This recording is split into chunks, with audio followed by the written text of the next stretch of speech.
Alright, I just want to start by saying this is not a full-on review of this bike. Chain Reaction were kind enough to give it to me for quite some time, but it just so happened I had some stuff going on that I wasn't in the country and I just couldn't get out on it as much as I wanted to. So this is more like a first ride, first impressions. I had a good day out on the bike, but I just wanted to put that into context with regards to the video. It's not a full long-term review, but it will give you a really good idea of my kind of thoughts of the bike and good kind of first impression. Also, I just wanted to say there's a massive thread on EMTB Forums with loads of owners of the E-Sommet VR, so definitely check that out. There's also loads of cool stuff like some of the forum merchandise that you can buy to really support me and making all this content and keeping it independent. So thank you very much. I hope you enjoy the video and I'll catch up with you soon. What is going on? Rob from emtbforums.com. Today I have got a bike that I've been waiting to get out on for a long time. It is the amazing value Vitus E-Sommet VR. It came out earlier this year. I think it's pretty much sold out everywhere. It's Chain Reaction's own in-house brand from Vitus. It's got loads of Chain Reaction components on it, and it looks like a solid bike. Now, I've been waiting for this one for a while because it's an XL and I wanted to make sure I kind of got the right size for my riding. And what I can say, I've been riding it just for about 15-20 minutes around the local trails here in Swinley Forest, and this is absolute first impressions, but it feels an amazingly put together, sorted little bike. But what I want to do is ride it around for a few days, get a real good feel for it and let you know what it's like. Now, this bike is £3,600 and it comes with a load of really decent spec components, not necessarily top end, but what you get for your money is outstanding. It's got Lyric fork, it's got Super Deluxe Rock Shock shock and XT, Shimano, the amazing Shimano E8000 system. So what we'll do is have a quick overview. I'll show you it, show you all the little bits and pieces on it, and then we'll go for a burn around Swinley Forest and let you know what it's like and what I think. So let's have a look at the bike.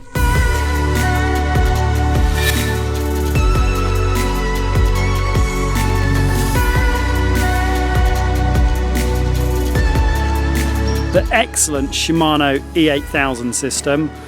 Said it before on my reviews, but nice tiny little screen which is really bright and has real great, although you can't necessarily see it here, but has real great sunlight legibility to it. I really like that little display. It's got a little kind of clicky button on here where you can go through different settings, speed, range, all that good stuff, like your car, which is quite neat. It's quite easy to access when you ride in. This one has 800mm nuke-proof bars on it, which are lovely and wide. Now, this is on the XL version. I believe the medium and the small version have a 780mm bar, so just, you know, still a pretty long bar. We've got Guide RE brakes. Now, with my experience with these brakes, some of them are amazing and some of them are just rubbish. I think they're really inconsistent. Now, on this bike, they feel brilliant. Maybe some of that is down to the brake pads that are being used. Now, this is a demo bike from Vitus, so if they've changed the pads out for some sintered pads, I think that might help some of the issues that if you've just got normal, regular, the default brake pads that come with it, maybe that's the difference. But they've been really inconsistent for me, certainly on my Levo and Canevo. If you've got Guide RE brakes, let me know in the comments how you're getting on with them and if you're having any issues with them. On the left hand side, we've got a dropper. It this here, it's quite busy. So you see you've got the Shimano mode controls here, so you've got your kind of little off, eco, trail and your assistance levels. It's very close to the dropper here. In fact, that's as close as I could get the controls to the handlebar. So if you think, you've got, I've got fairly big-ish hands, but there's quite a distance between the handlebar and the lever control, the mode control. So what I have seen is on EMTBforums.com, quite a few people own this bike. Now, a lot of them have changed this controller for the Shimano. I think it's the E6000 or E7000. I'm going to link a picture right now so you can see it. This is from one of the forum members, R120, and he's changed this for a much neater one. What you can see there is he's got the Shimano motor controller, and that frees up all of this space around here, and he's got a different dropper on it as well. But I think that this is a little bit kind of like just bolted on, and it's not extremely ergonomic. Grips, nice and thin Vitus grips. Yeah, grippy. Nice little Diddy stem there, looks quite neat. That's all, again, kind of house branded stuff, nuke proof stuff, really good, looks pretty cool. If you just come down here, now this is the Shimano classic way of integrating the Shimano E8000 battery. So the bike's got 170mm of travel at the front with the RockShox Lyric RC. It has 160mm. At the back, the geometry is fairly aggressive with a head angle of 65.6 degrees. So it's kind of enduro style geometry. XT rear derailleur, a lot of nuke proof or chain reactions house branded stuff. Saddle, Brand X, dropper, Maxxis Minion, DHFs, 2.5-inch wide, and for £3,600 you're getting an incredibly well-spec'd electric mountain bike, where from other brands you might be paying closer to £5,000, even £6,000 for this kind of spec. Let's go for a ride. Come on, you hog, let's get you to the top.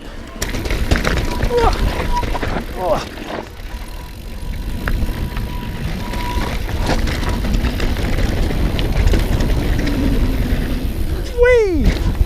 Yeah! Ha ha ha!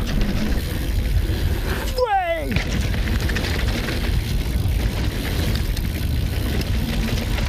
Bite.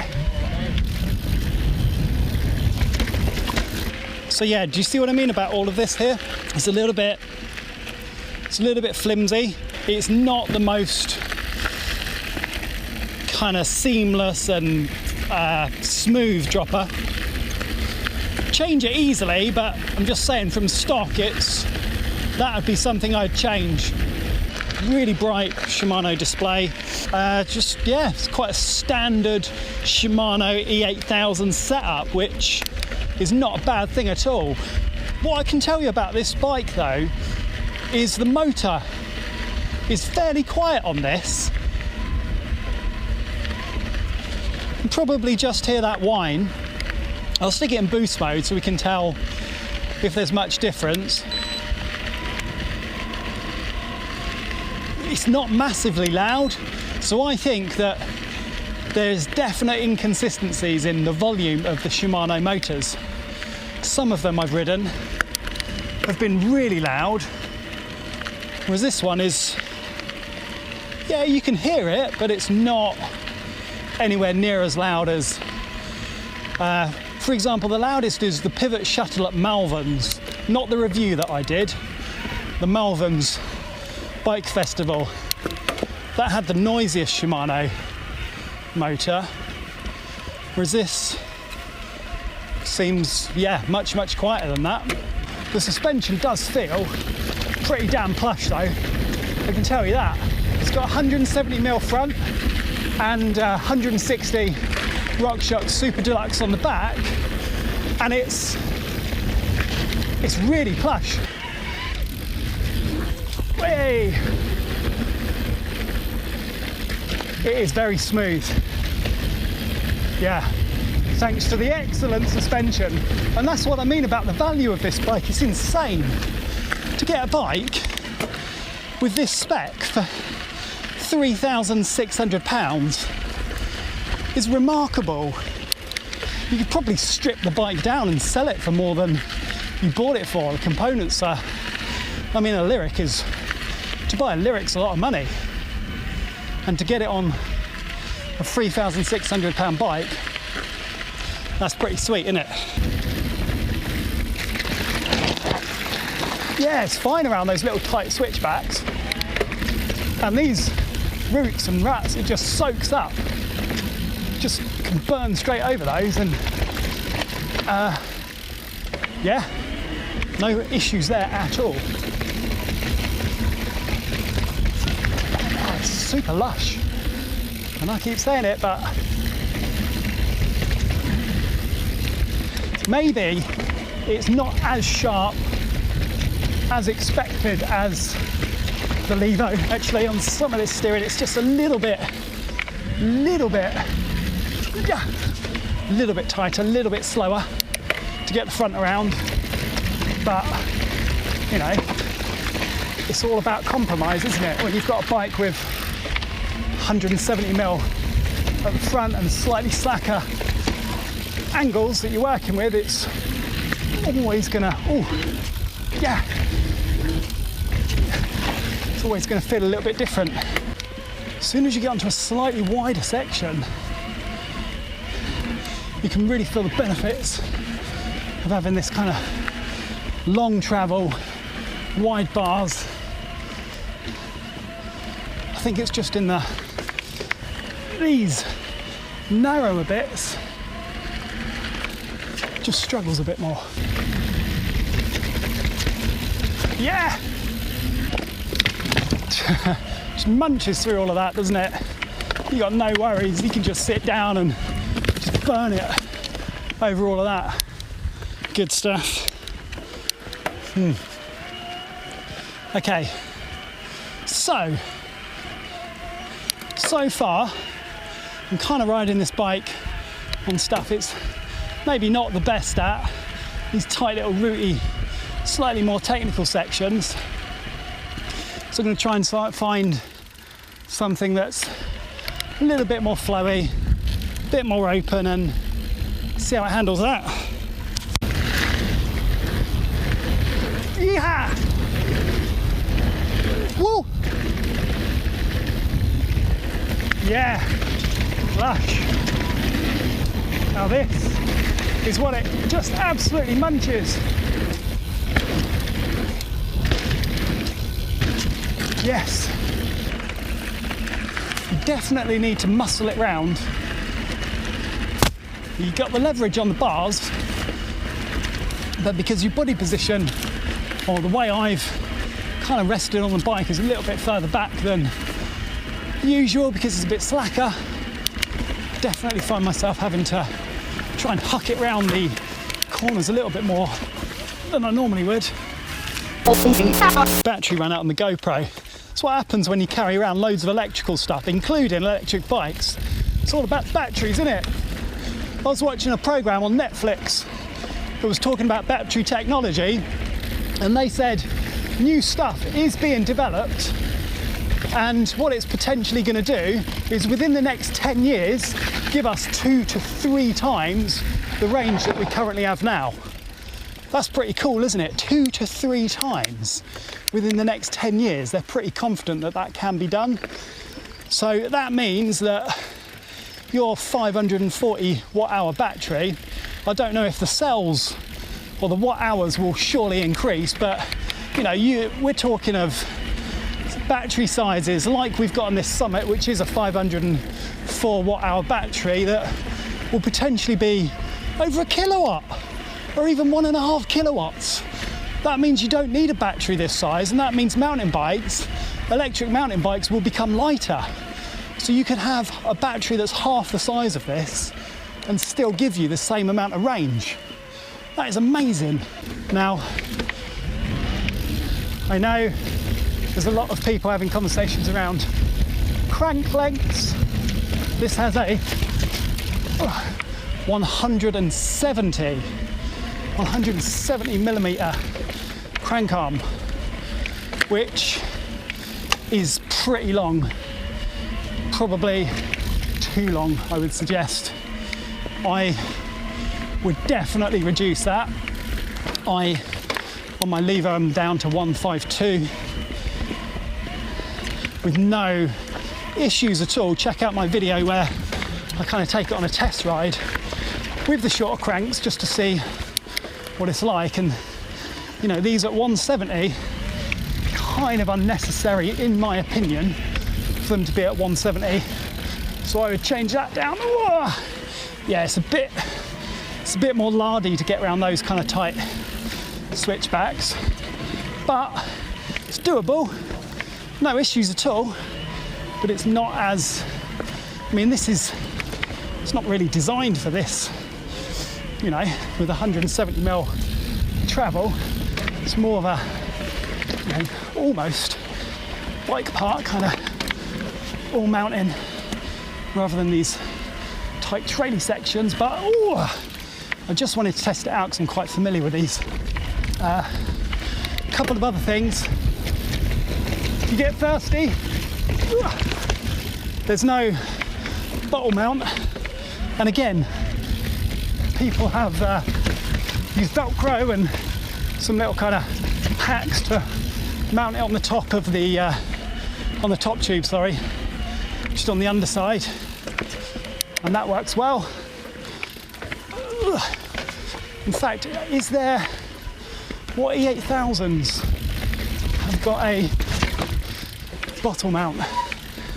I don't know actually, I can't remember, but maybe it's just tough to engineer. Oh, little pedal strike, there you go. Gary, if you're watching, I'm thinking of you. So, definitely not a perfect bike, but I think, all right, 3,600 quid, you are getting a bloody amazing value mountain bike. In fact, I reckon if someone said to me they want, depending on the riding of course and what they're doing, but if they wanted a bike and, you know, they just wanted to do it all, point it anywhere, be able to ride bike, I think that this would be top of the shopping list, because it's a bloody amazing spec. And I know I keep saying that, and I'm sorry to sound like a broken record, but you know, Chain Reaction / Vitus bikes have pretty much pulled it out of the bag, really. Now the only thing is, can't bloody buy one. They've sold out because they're so good. Really loved my time on that bike. I can't wait to see what Vitus do for their next model. Obviously that one's been sold out for quite some time. It's no wonder at that price, it's an absolute bargain.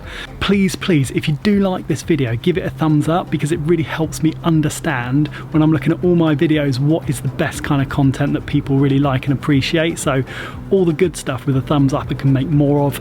If you don't like it, just let me know why in the comments and I'll try and improve it ready so it's better for next time. And please subscribe and you'll be kept up to date with all my latest videos that I bring out. So thanks very much, peace out, speak to you soon, bye.